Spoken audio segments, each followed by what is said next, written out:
What's going on YouTube? Pistol Pete here. Today, as you can tell by the title here, I'm going to be reviewing the BK9. So before I get started, I don't want to disappoint you guys, but I'm not going to be doing a actual testing today. I'm going to save that for a later date. It has been raining today on and off, and actually all day actually, and it's kind of muddy back here, and I don't want my wife to kick my ass by dragging mud all through the house and stuff by doing this testing. So I'm going to save that for a different day, but this has been done thousands of times, so this one's going to be kind of boring, I think, for everyone anyways. I mean, it hasn't been done by me, so maybe I can make it a little more exciting, but it's been done by a lot of people, so I don't want to, I mean, it's not a rush, but to me, the testing for this is not a rush. It's a bitchin' blade. I love it, but it's not one of the ones that's like, that hasn't been seen before. So let's get started, and I'll show you what I got here. So the Becker BK9, and let's start with the elephant in the room. The thing that people hate the most about this is the sheath. I'm probably gonna get a lot of flack for this, but for a nylon sheath, I like it. Again, for a nylon sheath, I like it. I think it's pretty badass. I have to say, I mean, for what we're gonna be doing with this, the majority of the people, 99.9% of the people, that 1% that are be doing special ops and military type stuff and like that. I mean, okay, then get a Kydex sheath, get something that is going to be more silent and durable. But people are complaining because there's rattle. It rattles a little bit. That's the main complaint. Oh, the sheath, you get a lot of rattle in the sheath. Blah blah. You don't get the stuff. What do you need? What do you need that for? If you're going camping, hiking, bushcrafting, which 99% of us, even a little bit more than that probably, are going to be using this for. They're not going to be doing special ops missions with this thing. This is just fine. This sheath is actually pretty bitchin'. I like it. Mully compatible here in the back. Has a Velcro with a button here, so you can take the knife with the sheath off your belt without taking your belt off. And has a button here to reinforce it in the back. And of course, it has the button here for keeping it in there, keeping the knife in tight. It does have this front, which I kind of like this too. This feature here, it has this Velcro here in the front that you could put a little piggyback knife here, and the one they use for this, they recommend, you could probably use different types, but I just went with the one they recommend, is the BK13. That can go in here. It also has a pouch here as well to put in ferro rod strikers and fishing line with some fishing hooks or whatever you want. You put in there, extra. We have sharpening stone, and I thought it was pretty bitchin' actually. I mean, for the sheath is made in China. The knife is made in USA, but the sheath is made in China. But I'm about to say the quality isn't that bad for as much complaints as I hear online. I mean, yeah, you can get a better one. Go, again, Kydex or leather. Get leather work up. Find on eBay or Amazon or any of those places will make them for you. But for what I'm gonna use it for, I'm gonna keep this sheath. I like that with a little piggyback knife in there. For hiking and camping, this is perfect. It's not. I think you don't need to change it out. I mean, if you want to, you can. Let's get to the knife. We'll come back to the little piggyback knife in a minute. I'll pull that out, but let's start with the main knife. So let's do a drive-by here. The BK9. Now, the thing I'll have to agree with a lot of the content creators and other people that I see online talk about is the handles. Yes, I would agree. The contouring on the hand feels great. As far as the contouring of the actual shape of it and everything feels really great.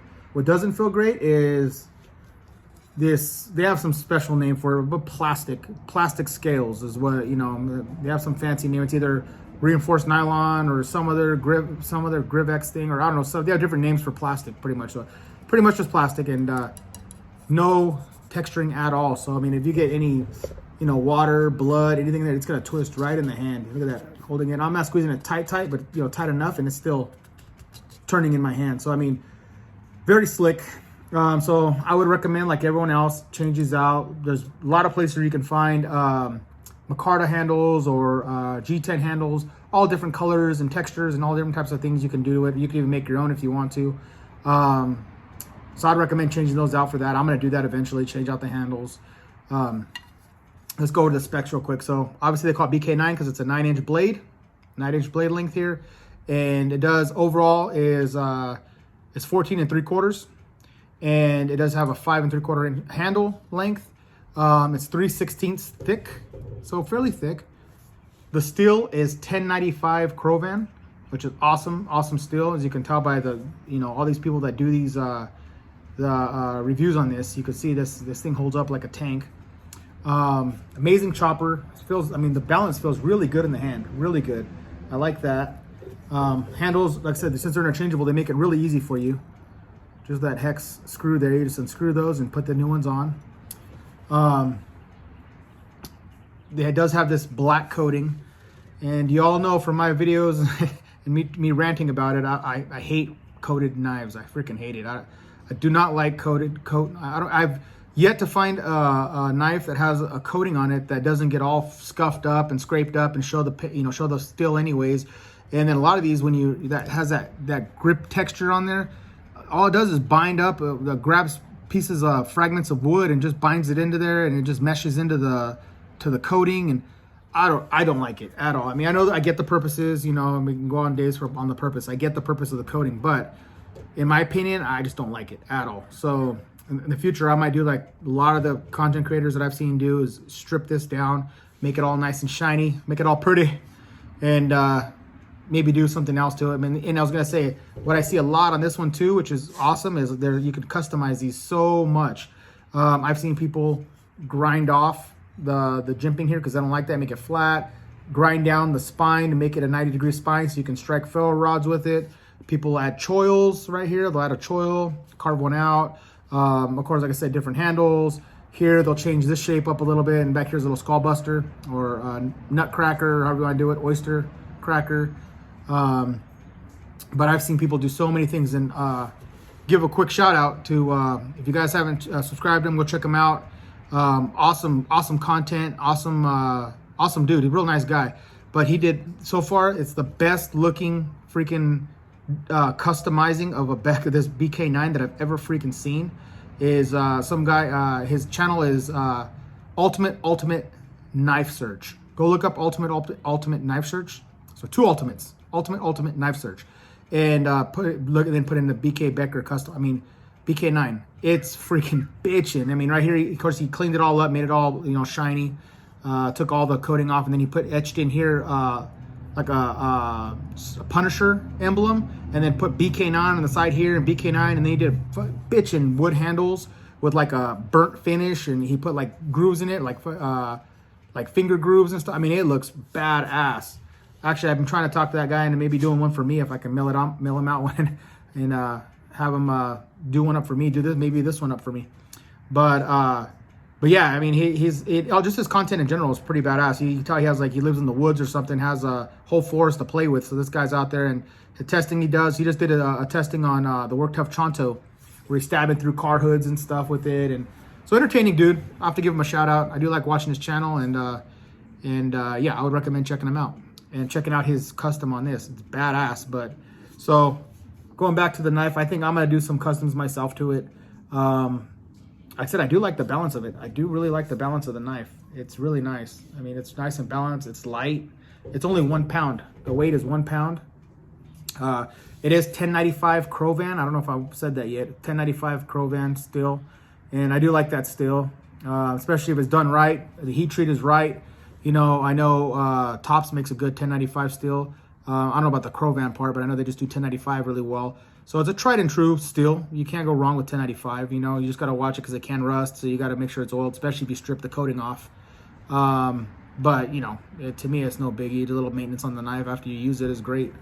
I don't mind doing that. And so yeah, that's I think it's a bitchin' blade. Like I said, it feels good in the hand. It just, once you get those new I'm gonna order some probably Micarta handles for it. Once I get the Micarta handles, that'd be nice. And then let's see this little blade here, showing you the piggyback blade. So this again is the BK13, and little thing here, but man, it's a little nifty little knife. This one here is 420 though, 420A steel. You see there, it says BK13. This one is actually, and you could probably find other knives that fit in that little pouch there, but this is the one they recommend with it to go with it, so I just went with that. Has little latching points there. Great for little woodcraft, and it came freaking razor sharp too. I mean, this, you can hear that. Both these came absolutely freaking razor blades. Let me see if I can get some hair and show you guys here. My arms are losing hair everywhere now because I've been doing this a lot of reviews, but man, I don't know if you guys can see that. It's taking the hair right off. Oh, there's a spell right there. Where you can see in there. See if I can get that. Yeah, you can kind of see, but you can see my arm where I'm shaving it there. And yeah, this thing came razor sharp. It probably all fell off, but you can kind of see it there. But yeah, 20-degree edge, which is good for you know, chopping bushcraft style. Great knife, great all-around knife, great chopper. I might get the BK7. I like that one. The BK7 is pretty badass. I might get that next. Or also the BK, I believe it's the BK2. There's another one that you could check out that's pretty nice. The BK10, that's what it is. BK10, it kind of has the same clip point style. Like it looks like this, but just shorter. It's a 5.5 inch blade. The BK7, obviously 7 inch blade. So they're all similar, you know. So yeah, I might have some more videos on this. I might strip the coating, like I said, and make it a little nicer, and polish it up a little bit, since I'm not a fan at all of black coated knives, and we'll go from there. All right, YouTube, please like and subscribe, and until next knife, gun, or whatever.